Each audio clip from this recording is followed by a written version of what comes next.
Hey, yo, what's up? All right, Yankees and Blue Jays, the American League Division Series, Game 1. Let's talk about it. But first, I just want to remind you this is a Productive Conversations podcast, and the world's a better place because you are here to join us. And my name is Matthew Brown, and we can talk all things Game 1 of the American League Division Series, the Yankees and the Toronto Blue Jays, the first time these two teams ever met in the postseason as well. You know, going into this series, right, with a Toronto team who did win the division, give them credit for that. A Toronto team that also is missing some key components, including Bo Bichette. He's not on the American League DS roster due to his injury. And there's no Chris Bassett as well. So losing a major arm in the bullpen, no Max Scherzer. And despite them being pretty hot, but they were banged up and they were slow coming into and things were looking slow for them coming into this series, right? And let's think what happens next, right? The lines come out. The Yankees actually opened as a series favorite, but the Blue Jays opened as a favorite in game 1 specifically. But the rest of the series, Vegas thinks the Yankees will win. And I think so too. So seeing the Yankees lose by a score 10-1, though not ideal, though nasty, and it's something you straight up don't like, I'm not in panic mode at all. I feel good. And though we've seen some of the constant struggles of the 2025 Yankees, this was a typical 2025 Yankee loss. Heck, this loss looks like something that could have happened in July, where the offense was silent and we only get one run from Volpe's double. And then Heel just didn't have it, had no command, getting hit hard in his 2 2/3 innings. And the bullpen was just getting beaten every step of the way. Luke Weaver was struggling. Specifically, if Fernando Cruz also gave up a run, and then Paul Blackburn just there to eat up innings. And he was just getting annihilated. But you know what? I'll give the brother a pass because that's his job. He's the mop up role guy.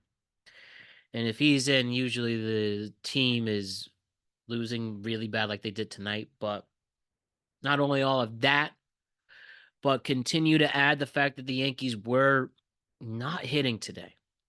We've had a few people making some noise, especially Anthony Volpe. Volpe's being great in the postseason. Aaron Judge has been getting base hits. But you definitely want him to be hitting bombs and more extra base hits, but we'll let that go. But that doesn't excuse the fact that he struck out with the bases loaded in the 6th inning. That Stanton struck out with the bases loaded in the 6th inning. Bellies pop up, and yeah, the point I'm trying to make is that the Yankees had no offense today whatsoever.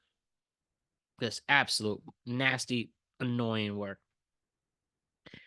And clearly people need to hit some runs. They need to hit more extra bases. They need to not rely on the long ball because if they keep doing that, then we're going to be in the same position we've always been in 2025. No offense, bad bullpen, frustrated Yankee fan. But I won't harp too hard on it, right? And I really think if Toronto lost tonight, then you might be feeling a sweep. But clearly, I think the Yankees moving forward have to just trust the 3 starters are going to be Heel, Rodon, and Fried. I'm sorry, not Heel. Cam Schittler, Rodon, and Fried. Those are the guys you have to rely on. And maybe Hill just goes to the bullpen and stuff. It just was a game that got away from them or got away from them. They kept it close for the most part. It was only 2-1 until the bottom of the 6th. And then until they went into the bottom of the 7th. And then yeah, it was just Luke Weaver just continuing to struggle. I don't think he's recorded an out yet in the bullpen. And then the rest of the stuff imploded. So good win for Toronto.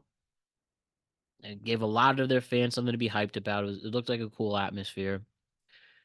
Though giving up a home run to Vlad Guerrero Jr. was not a good thing at all. And Alejandro Kirk with his special season he's having, him hitting a couple hitting a couple bombs, and then also this Toronto defense was incredible tonight. We had their outfielders making diving plays, outfielders making sliding catches. Vlad Guerrero catching that hard line out from Ryan McMahon. Things just worked out for the Blue Jays today, but again, I think the Yankees have the advantage now moving forward, especially with the starting pitching. They're going to be in a really good spot starting pitching wise. And again, I don't need to keep beating this horse, but now we need to have the Yankees score within more than one inning. Score more than one inning. Game 3 against Boston, they only scored in one inning. Tonight, they only scored in one inning. You need to just keep adding the runs throughout the game, and we won't be in as bad of a position. But again, I'm not too concerned. While the loss definitely was not good, and well, you just got to shake it off. That's what's great about baseball. Shake it off. Be back at it tomorrow, and everything's gonna be okay. And I promise you that. Almost guarantee that. So that's what we have to say. Yankees and Blue Jays. Toronto wins 10-1, and you just got to get ready for tomorrow. Max Fried is going up against. How do you pronounce this guy's name? I'm sorry. Max Fried against Trey Yesavage. So do what you got to do, Max Fried. But Toronto wins 10-1. We'll see you tomorrow. And very busy day for the show. On Sunday, we got a recap of college football week 6, which includes some absolutely major upsets. Texas goes down to Florida. Penn State goes down to a winless UCLA team. All hell breaks loose there. So me and Ryan will have you covered there. And then we got another recap of the NFL. NFL week. This is going to be NFL week 5. And we'll recap that. So on top of all that and an instant reaction to game 2, Yankees and Blue Jays, it's going to be a nice, fun, it's going to be a really fun day tomorrow. Very busy, but a lot of fun. So one more time, Yankees, Blue Jays, instant reaction, game 2. A recap of the college football season a recap of week 6 in the college football season, and a recap of week 5 in the NFL season. So one more time, a recap of week 5 of the NFL season, a recap of week 6 in the college football season, and an instant reaction to game 2, Yankees and Blue Jays. All right, we'll see you tomorrow. Peace. Enjoy the rest of your night.